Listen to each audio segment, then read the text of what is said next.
Absolute chaos broke out at a Walmart today after a little girl was rampaging in the store, grabbing anything she could see in sight and throwing it across the floor or stomping on it. Eventually, parents are stopping and wondering, hey, where's this little girl's parents? And she wanders all the way to the other side of the store. These two parents try to stop and restrain her so she can stop destroying things. But then other parents come up and say, hey, it's not your job, it's not your child. Maybe don't stop her. So they say, hey, I guess so. They let her go. She keeps going on rampaging throughout the store. The craziest part to me, this white girl keeps following her, yelling, hey, don't touch her, don't yell at her, don't touch her, don't yell at her. She could one day be the president. Now you can see here the store employees are just watching it happen because they're powerless to do anything. The store tells them not to do anything. Now eventually she walks over to these glass bottles, starts throwing them, shattering glass and juice all over the floor. This man runs up to try to stop her, and the white girl shows up again to say, don't you touch her, don't you touch her, you don't know what she's been through. As if that's an excuse to let her go on a rampage. Now I think the situation is insane for two reasons. One, where are the girl's parents? And two, this girl that was following her around saying, hey, nobody touch her, nobody yell at her, nobody try to stop her, is absolutely insane. As if the best thing to do to a child that's freaking out is to just let them break everything around them. But that's my opinion. Let me know what you think in the comments, and make sure to follow if you want to stay up to date with the latest news. I want candy! Damn it, I hate you! You're ruining my Herbert, life! remember our agreement? We have an agreement about how we behave in a store, Herbert. Give me candy! Give me candy! I want candy! I want candy marshmallows! Give it to me! Give it to me! And I want pasta! He sure looks like a handful. When he gets like this, I just don't know how to make him stop. Have you ever tried beating his ass? What's with the belt?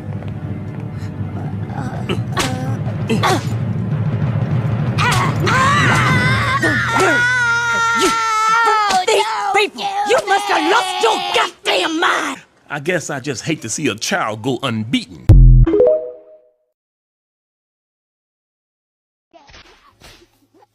swear to God, please, you can't let me stop. What the hell are you doing smoking a cigarette? Oh God, please, Jesus, please help me, Jesus, please. Shut up. No, you don't talk to La Milton Cation. You don't see La Milton Cation. You don't even think about La Milton Cation. Do you understand me? I understand, I promise. Good. Now I want you to sit there and think about how stupid you are. I'm going to sleep.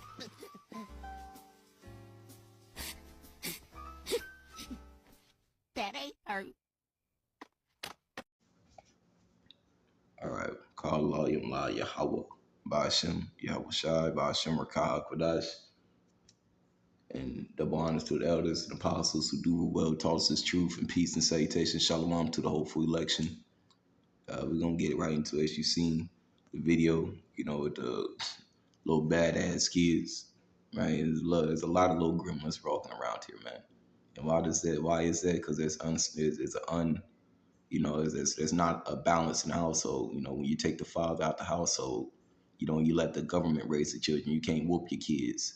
You know, the kids can pretty much use that as a crutch these days and say, that's abuse, or, you know, it's something that, you know, if it's not, you know, clearly they acting up. Clearly they need their ass whooped, you know. But see, you know, it just goes to show that, you know, this devil's kingdom, everything in this devil's kingdom goes against what the Heavenly Father, you know, will want, man. Get this real quick. This is Proverbs chapter 13, Proverbs 19. We'll go back to 13. In verse 18. It says, chasten the son while there is hope, and let not thy soul spirit for his crying. You know, so let's read that NLT. Discipline your children while there is hope, otherwise you'll ruin your lives. So you're not supposed to really, you know, be all friendly, buddied up with your kids, man. You're supposed to discipline your children, you know, in the right way. You know, the scriptures also said, teach your child in the way he should go. You know, and he will never depart from it, man.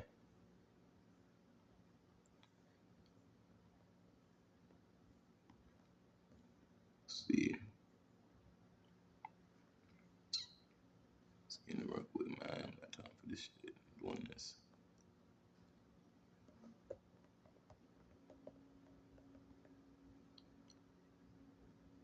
This is let's get Ephesians 6:4, because this goes into the point, man. You know, there's a lot of immaturity, there's a lot of immature daddies, immature mommies out there, yeah. But at the end of the day, you know, because this world promotes that, you know, parents want to be friends with their kids instead of, there's not enough fear in the household. That's why kids do what they do. That's why they act like they act. There's not a fear of the Lord first and foremost in this world. So people get away with shit that they shouldn't be getting away with. It's Ephesians 6:1. And at the NLT it says, "Oh, children, obey your parents because you belong to the Lord." Children, obey your parents because you belong to the Lord.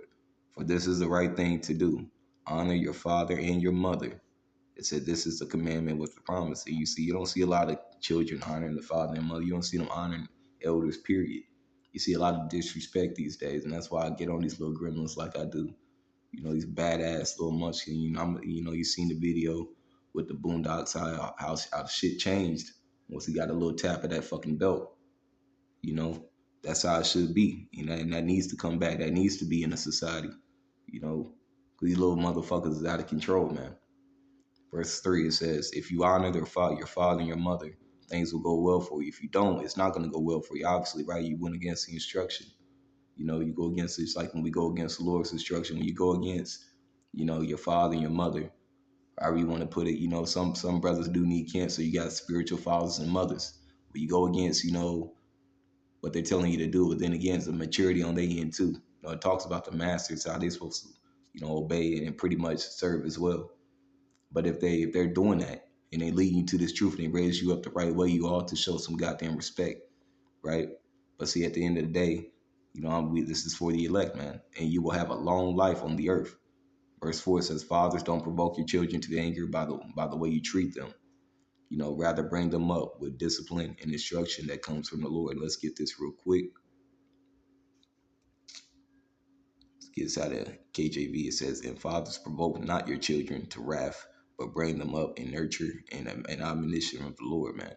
So there's a sense of maturity that's supposed to come, when having children, and you have all these, our people out here having just having babies and having babies on top of babies on top of babies. Don't know how to raise none of them motherfuckers, man. There's a huge responsibility on a father. That's why everybody shouldn't be having no fucking kids, man. And I'm always feel that way. Because you can have as many kids, but you don't know what the fuck you're doing. You just raising another problem, man. Let's get this real quick. I believe it's Proverbs 13:6.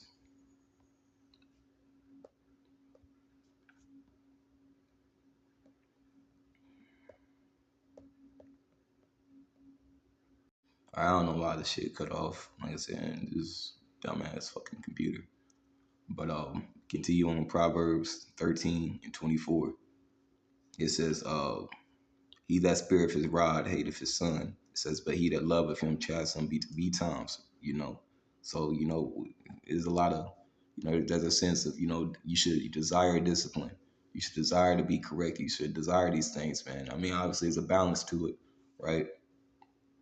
That's when maturity comes into play. That's why everybody shouldn't be a teacher. Everybody shouldn't be having kids. And nonetheless, women having kids and don't even have a father in the household, because you build up instability.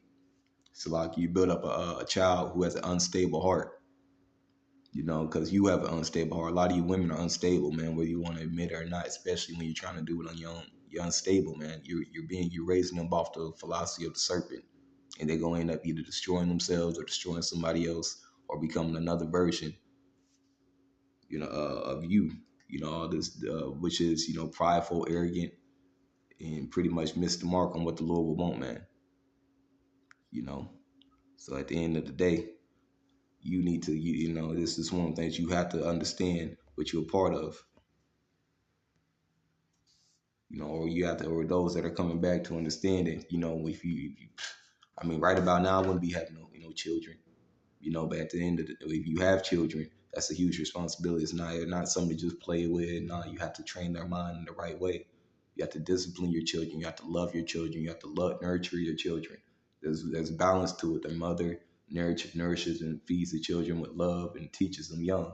The father disciplines the children. He wants a level of discipline, right, and respect and fear of him in the household, you know. But that's not going to happen if the woman's undermining the man, and that's not going to happen if the kid is undermining the mother. So you know, beat a dead horse, you know, with these motherfuckers.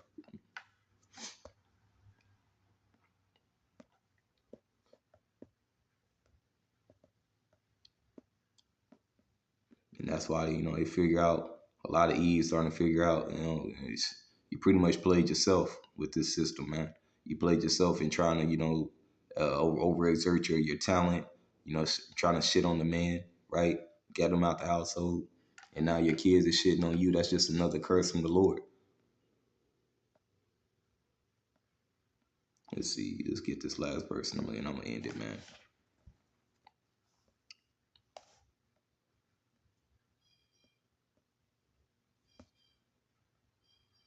Get this last verse.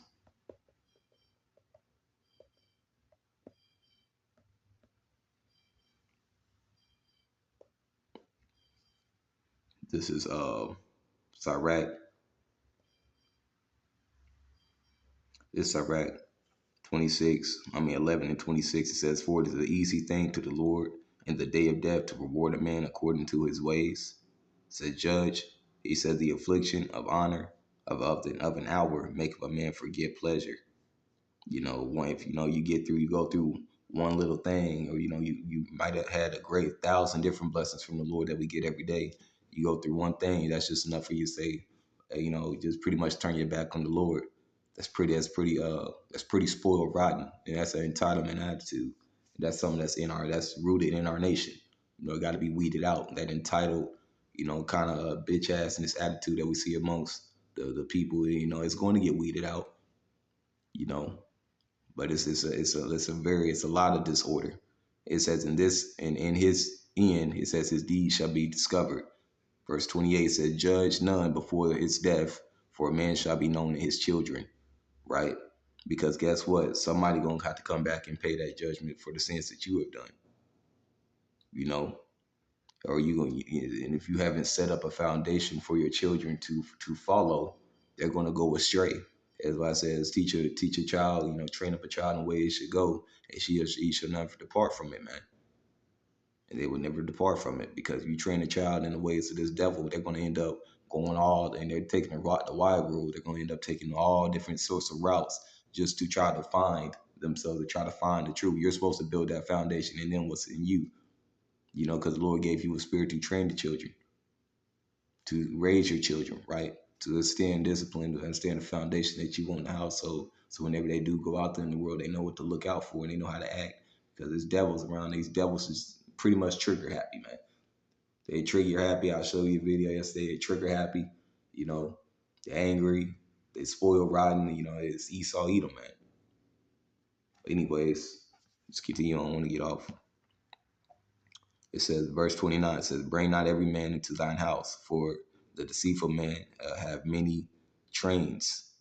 You know, so at the end of the day, you know, you don't want everybody around your household, everybody around your children, everybody around your wives, everybody around your family, or even around you.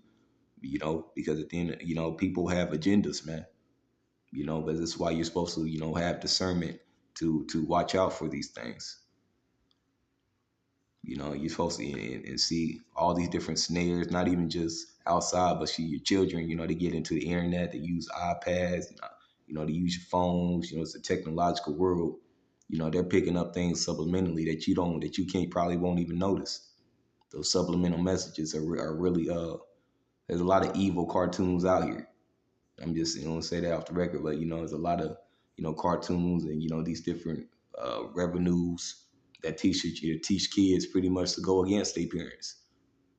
You know, that's why I put that video of the Boondocks in there. You know, they really need to bring that back. But see, in this society, you know, as they're not, because, you know, their whole goal is to get your children. So CPS is for CPS, you know, Hillary Clinton signed that into order. That bitch, that witch, she signed that shit in order. If you're not, if the CPS deems that you're not fit enough to take care of your kids by any fucking stupid ass reason. I know how this shit goes down because they did this shit a lot in Indiana. They can take your kids and put them in a foster home. You know, that's why I'm like, hey, at the end of the day, you wanted this system to raise your children. You want to see them grow up to be, get popped or end up getting into some shit or losing. We just seen this shit happen with T.I.'s son.